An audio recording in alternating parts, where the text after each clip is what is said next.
चलिए एक बार फिर आगे बढ़ते हैं छत्तीसगढ़ प्रशासनिक व्यवस्था की तरफ, है ना भाई। नमस्कार दोस्तों, अगले कंटेंट में हम आगे बढ़ते हैं छत्तीसगढ़ प्रशासनिक व्यवस्था की तरफ। तो छत्तीसगढ़ प्रशासनिक व्यवस्था को लेकर के 3 वीडियो हमने पहले से अपलोड किए हैं। वीडियो के नीचे देखिएगा कमेंट बॉक्स में हमने पीडीएफ नोट्स के लिंक भी आपको प्रोवाइड किए हैं, जिसमें बहुत सारे विषय के नोट्स हैं। तो छत्तीसगढ़ प्रशासनिक व्यवस्था के बारे में जैसा कि मैंने बताया, मेरे वीडियोस का बेनिफिट नोट्स को पढ़े बिना नहीं होगा। तो निश्चित तौर पे नोट्स भी काफी डिटेल में है, तो मेरे लिए ऐसा संभव नहीं है कि मैं व्हाइट बोर्ड में लिख के आपसे शेयर कर सकूं, इसलिए उसको पीडीएफ फॉर्म में बना करके हमने अपलोड कर दिया है। बिना नोट्स के आप इन सभी क्षेत्रों में अच्छी तैयारी नहीं कर सकते हैं। यदि नोट्स और वीडियो दोनों का कॉम्बिनेशन बनाए आप, तो मैं आपको श्योर कर सकता हूं कि आपकी 100% तैयारी होगी। व्यापम की परीक्षा हो, चाहे पीएससी की परीक्षा हो, मुख्य परीक्षा हो, प्रारंभिक परीक्षा हो, यहां तक कि यूपीएससी की भी प्रारंभिक परीक्षा हो, निश्चित तौर पर अभी जो हिस्से मैं प्रशासनिक व्यवस्था के अंतर्गत आपको बता रहा हूं वो आपके बहुत काम आएंगे। आप उसमें बहुत अच्छा परफॉर्म करेंगे। ठीक है भाई, ये सभी जो वीडियोस है, अभी आने वाली जो भर्ती परीक्षा है, छत्तीसगढ़ सहायक प्राध्यापक की, वन रक्षक की, छत्तीसगढ़ प्रारंभिक परीक्षा की, उन सभी के लिए बहुत महत्वपूर्ण है और इन सभी क्षेत्रों से बहुत सारे प्रश्न आते हैं। अभी हम छत्तीसगढ़ आर्थिक सर्वेक्षण, भौतिकी के ऊपर और छत्तीसगढ़ प्रशासनिक व्यवस्था के ऊपर लगातार वीडियो अपलोड कर रहे हैं। तो लॉकडाउन में घर पे रहते हुए इन वीडियोस का बहुत अच्छा फायदा उठाएं, नोट्स बनाएं और हमारे साथ तैयारी कीजिए। तो चलिए हम आगे बढ़ते हैं। छत्तीसगढ़ प्रशासनिक व्यवस्था में कार्यपालिका के ऊपर हमने चर्चा कर लिया था, है ना भाई। अब हमारा जो दूसरा हिस्सा है वो व्यवस्थापिका है। व्यवस्थापिका मतलब कि राज्य विधानमंडल। तो व्यवस्थापिका के 2 हिस्से होते हैं, ठीक है। व्यवस्थापिका के 3 भाग है। व्यवस्थापिका के 2 हिस्से हैं, एक है आपका विधानसभा और दूसरा है आपका विधान परिषद। परंतु जब विधानमंडल की बात आती है तो विधानमंडल में 3 हिस्से हैं। तो भारत के संविधान के अनुच्छेद 168 के अंतर्गत राज्य विधानमंडल की बात कही गई है और किसी भी राज्य का विधानमंडल उस राज्य के राज्यपाल, विधानसभा और विधान परिषद से मिलकर बनेगा। जिन राज्यों में विधान परिषद नहीं है उन राज्यों में राज्यपाल और विधानसभा से मिलकर के विधानमंडल का गठन होगा। ठीक है भाई। तो अभी हम विधानसभा और विधान परिषद में क्या अंतर है, इसको लेकर के जो प्रावधान है उसके ऊपर ही हम विस्तार से चर्चा करेंगे। थोड़ा समय लगेगा, लेकिन आपको समझ में बहुत अच्छे से आएगा। बहुत अच्छे से ध्यान दीजिएगा, बहुत सारे पॉइंट्स को हम बहुत अच्छे से क्लियर करने वाले हैं। ठीक है भाई। तो अब यहाँ पे विधान परिषद की बात करें तो यहाँ पे एक चीज ध्यान रखिएगा, नोट्स में वैसे भी लिखा हुआ है, मैं एक बार रिपीट कर देता हूँ। भारत में 6 राज्य हैं जहां पर विधान परिषद है। कर्नाटक, उत्तर प्रदेश, महाराष्ट्र, बिहार, आंध्र प्रदेश और तेलंगाना, इन 6 राज्यों में विधान परिषद है। छत्तीसगढ़ में विधान परिषद नहीं है। फिर भी विधान परिषद के प्रावधानों को लेकर के व्यापम पीएससी में प्रश्न पूछे गए हैं। ठीक है भाई, कई तरह के प्रश्न आए हुए हैं, तो इसके बारे में भी हम प्रश्नों के ऊपर भी चर्चा करेंगे। इसके पहले विधान परिषद में थोड़ा सा हम ये देख लें कि छत्तीसगढ़ विधानसभा के संदर्भ में छत्तीसगढ़ राज्य का गठन 1 नवंबर वर्ष 2000 में हुआ था। तो विधानसभा के गठन के संदर्भ में इसमें हम देखें, छत्तीसगढ़ के विधानसभा के पहले अध्यक्ष रहे श्री राजेंद्र प्रसाद शुक्ल जी। उनके बाद प्रेम प्रकाश पांडे, फिर धर्मलाल कौशिक, गौरी शंकर अग्रवाल, अभी वर्तमान में श्री चरणदास महंत जी हैं छत्तीसगढ़ विधानसभा के अध्यक्ष। ठीक है। विधानसभा के उपाध्यक्ष रहे बनवारी लाल अग्रवाल, धर्मजीत सिंह, श्री बद्रीधर दीवान, नारायण चंदेल जी और अभी वर्तमान में बद्रीधर दीवान जो हैं छत्तीसगढ़ विधानसभा के उपाध्यक्ष हैं। ठीक है भाई। विधानसभा नेता प्रतिपक्ष रहे हैं नंद कुमार साय, महेंद्र कर्मा, रविंद्र चौबे, टी.एस. सिंहदेव और वर्तमान में श्री धर्मलाल कौशिक जी छत्तीसगढ़ विधानसभा के नेता प्रतिपक्ष हैं। छत्तीसगढ़ विधानसभा के पहले प्रोटेम स्पीकर रहे महेंद्र बहादुर सिंह, अस्थायी अध्यक्ष। दूसरे रहे सत्यनारायण शर्मा और अभी हाल ही में तीसरे रहे राम कुमार सिंह जी। ठीक है। और छत्तीसगढ़ में पहली महिला उप नेता प्रतिपक्ष श्रीमती रेणु जोगी जी रही हैं। तो ये जितने नाम अभी मैंने बताए अलग अलग संदर्भ में, वो छत्तीसगढ़ में होने वाली परीक्षाओं के संदर्भ में अत्यंत महत्वपूर्ण है। तो जैसा कि मैंने आपको कहा, नोट्स आप डाउनलोड कीजिए, उसमें रिटर्न आपको सारा कुछ मिलेगा और उसके माध्यम से आप उसकी तैयारी कीजिए। आइए विधानसभा और विधान परिषद की तरफ आगे बढ़ते हैं। तो इसमें भारतीय संविधान में अनुच्छेद 170 में विधानसभा के बारे में बताया गया है और अनुच्छेद 171 में विधान परिषद के बारे में बताया गया है। ठीक है। विधानसभा में संविधान के अनुसार अधिकतम सदस्यों की संख्या 500 हो सकती है और न्यूनतम जो है 60 हो सकती है। संविधान के मुताबिक विधानसभा में अधिकतम सदस्यों की संख्या 500 हो सकती है, न्यूनतम 60 हो सकती है, परंतु यहाँ पे गोवा, मिजोरम, सिक्किम जैसे जो राज्य हैं वो अपवाद हैं, क्योंकि गोवा में विधानसभा सीट उपलब्ध है कितनी, 40। मिजोरम में विधानसभा सीट कितनी है, 40। सिक्किम में विधानसभा सीट कितनी है, 32। ठीक है, तो ये क्या हो जाते हैं, इसके अपवाद हो जाते हैं। ठीक है भाई, संविधान की बात करें तो संविधान के अनुसार न्यूनतम विधानसभा सीटों की संख्या जो है किसी राज्य में 60 हो सकती है।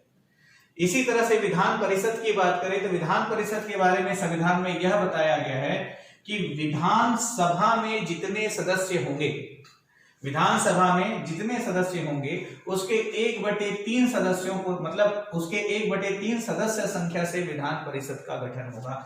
जैसे कि मान लो विधानसभा में 180 सदस्य हैं तो 180 का 1/3 मतलब कि 60।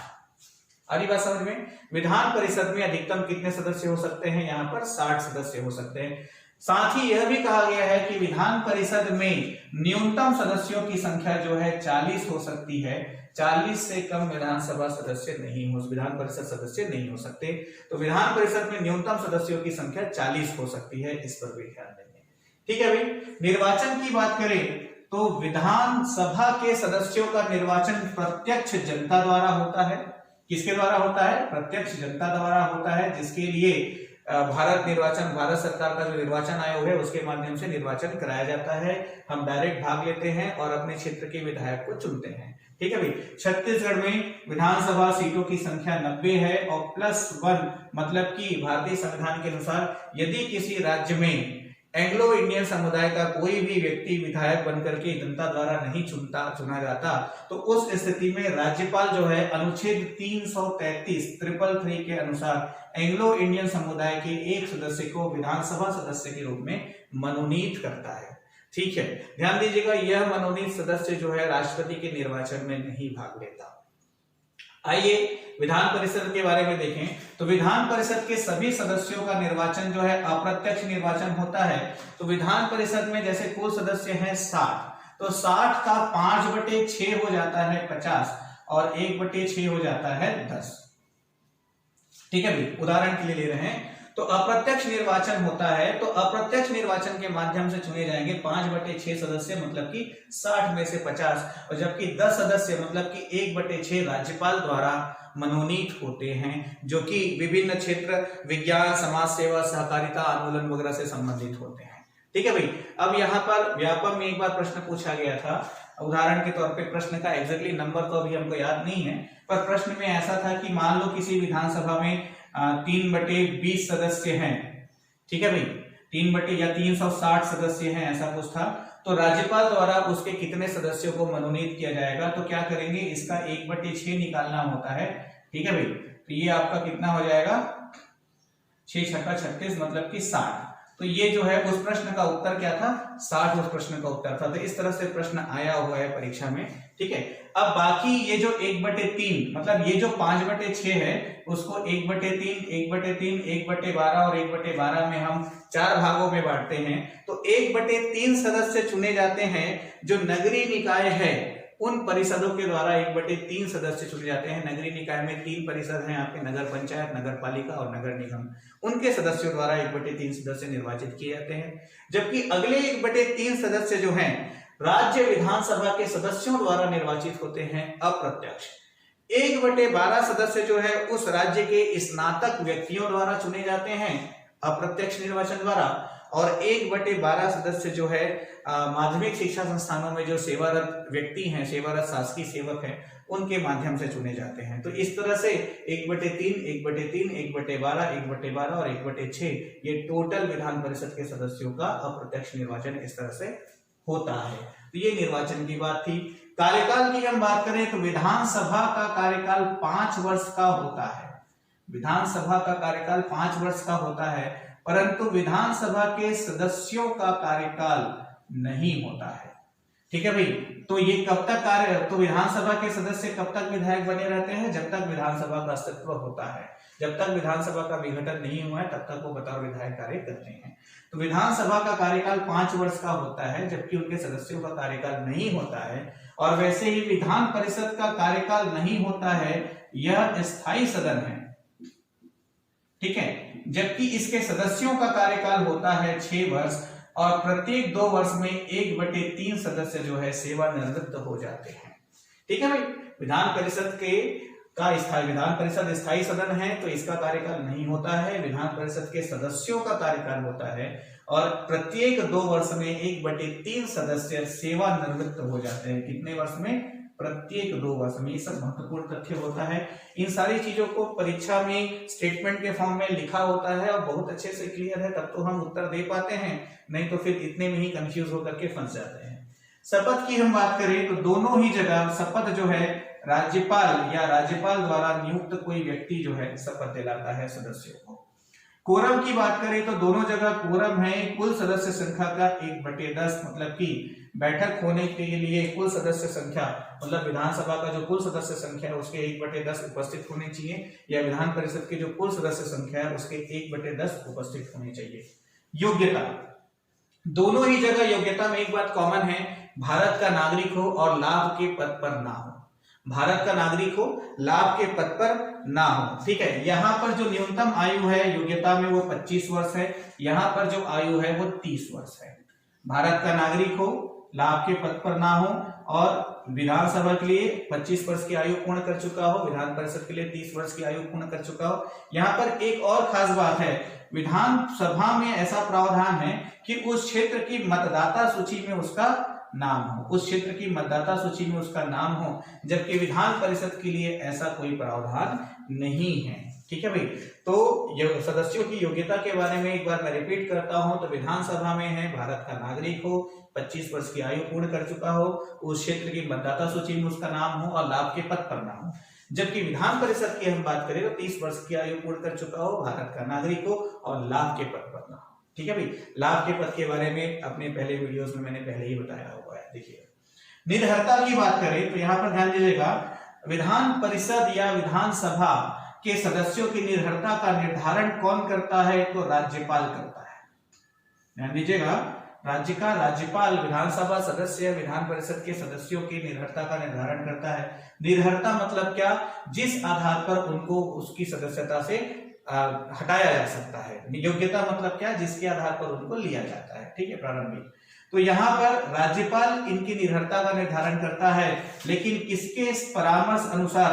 तो निर्वाचन आयोग के परामर्श अनुसार। अब यहाँ पर ध्यान रखिएगा, राज्य निर्वाचन आयोग के परामर्श अनुसार मैं नहीं कह रहा हूं, मैं कह रहा हूं कि भारत सरकार के निर्वाचन आयोग के परामर्श अनुसार राज्यपाल सदस्यों की योग्यता, सदस्यों की निर्भरता का निर्धारण करता है। ठीक है भाई। अब विधायी शक्ति की हम बात करें तो विधायी शक्ति के बारे में पूरा जो पावर है वो विधानसभा के पास केंद्रित है। विधान परिषद के पास बहुत ज्यादा पावर नहीं है। तो क्या होता है, किसी भी विषय पर जो विधेयक है उसको दोनों सदन में लाया जा सकता है। अब मान लो कोई विधेयक विधानसभा में आया, विधानसभा से पारित होकर के विधान परिषद में गया, तो विधान परिषद क्या कर सकता है? उसको पारित कर सकता है या अधिकतम उसको 3 माह तक रोक सकता है या उसमें संशोधन के साथ पारित कर सकता है। ठीक है। तो उसके बाद विधानसभा क्या करेगा? चाहे तो उसके संशोधन को स्वीकार करे, चाहे तो उसके संशोधन को अस्वीकार कर दे, या फिर 3 माह तक रोक भी लिया तो भी विधानसभा द्वारा उसके बाद फिर वो विधेयक जो है पारित हो जाता है ना। तो विधायी शक्तियों के मामले में हम बात करें तो विधान परिषद के पास कोई बहुत ज्यादा शक्ति नहीं है। उसी तरह से कार्यपालिका शक्ति की हम बात करें, ठीक है, तो कार्यपालिका शक्ति के संदर्भ में विधानसभा के जो सदस्य हैं वो सामूहिक रूप से, ध्यान दीजिएगा, सामूहिक रूप से विधानसभा के प्रति उत्तरदायी हैं, जबकि व्यक्तिगत रूप से ये जो है राज्यपाल के प्रति उत्तरदायी होते हैं। विधानसभा के जो सदस्य हैं तो दोनों ही सदन के जो सदस्य हैं सामूहिक रूप से अपने अपने सदन के प्रति उत्तरदायी होते हैं, जबकि व्यक्तिगत रूप से राज्यपाल के प्रति उत्तरदायी होते हैं। इनकी कार्यपालिक शक्ति के अंतर्गत आता है। वित्तीय शक्ति की बात करें तो धन विधेयक का निर्धारण करने का जो अधिकार है वो विधानसभा अध्यक्ष के पास है। विधानसभा अध्यक्ष ही धन विधेयक का निर्धारण करता है, जबकि विधान परिषद के अध्यक्ष या सभापति उपसभापति के पास ऐसा कोई भी पावर नहीं है। पदाधिकारी की हम बात करें तो विधानसभा में 2 पदाधिकारी होते हैं, अध्यक्ष और उपाध्यक्ष। ठीक है, निश्चित तौर पर नेता प्रतिपक्ष और नेता उपनेता प्रतिपक्ष भी होता है, जबकि विधान परिषद में यहाँ पर सभापति और उपसभापति होता है। ठीक है, एक और बात यहाँ पे मैं क्लियर कर दूं, विधानसभा और विधान परिषद के संदर्भ में संविधान में संयुक्त बैठक का प्रावधान कहीं पर भी नहीं है, संयुक्त बैठक का प्रावधान नहीं है। ठीक है भाई, इसके बाद वित्तीय शक्ति के बारे में हमने चर्चा कर लिया। धन विधेयक वगैरह में राज्यपाल जो है हस्ताक्षर करने के लिए बाध्य है। आगे इसमें हम देखें विशिष्ट शक्ति, तो ये बहुत महत्वपूर्ण भाग है। विशिष्ट शक्ति के संदर्भ में विधान परिषद के पास किसी भी प्रकार का कोई अधिकार नहीं है, लेकिन यहाँ पर विधानसभा के पास विशिष्ट शक्ति के संदर्भ में अधिकार है। तो पहला तो ये हो जाता है कि धन विधेयक का निर्धारण जो है विधानसभा अध्यक्ष ही करता है ना भाई। दूसरी विशिष्ट शक्ति यह है कि राष्ट्रपति के निर्वाचन में, ध्यान दीजिएगा, राष्ट्रपति के निर्वाचन में, ठीक है, राष्ट्रपति के निर्वाचन में विधानसभा के सदस्य भाग लेते हैं, तो विधानसभा के निर्वाचित सदस्य भाग लेते हैं, जबकि विधान परिषद के सदस्य राष्ट्रपति के निर्वाचन में भाग नहीं लेते। तो ये विधानसभा को प्राप्त विशिष्ट शक्ति है। इसके अलावा, ठीक है, इसके अलावा विधान परिषद का सृजन या समाप्ति, ठीक है, विधान परिषद जो है स्थायी सदन है, पर इसकी उत्पत्ति या इसकी समाप्ति की जा सकती है।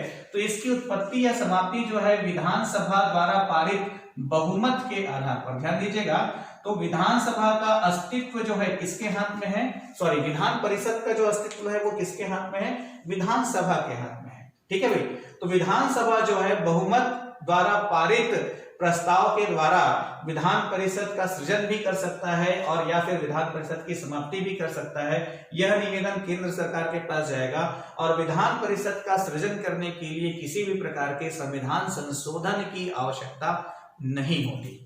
ठीक है भाई, यहाँ पर विधायी शक्ति के संदर्भ में एक कॉन्सेप्ट हम और देखें, ठीक है, कि विधानसभा का स्थगन होता है, सत्रावसान होता है, आहूत होता है, जबकि यहाँ पर विधानसभा का विघटन होता है, विधानसभा को भंग किया जा सकता है, जबकि विधान परिषद का विघटन नहीं होता, इसको भंग नहीं किया जा सकता। इसकी समाप्ति होती है, इसका सृजन होता है, ठीक है, जो कि किसके पास कैसे होता है, विधानसभा सदस्यों के बहुमत द्वारा होता है। ठीक है भाई, तो नोट्स को एक बार और अच्छे से पढ़िएगा, कोई डाउट हो तो कमेंट करके पूछ लीजिएगा।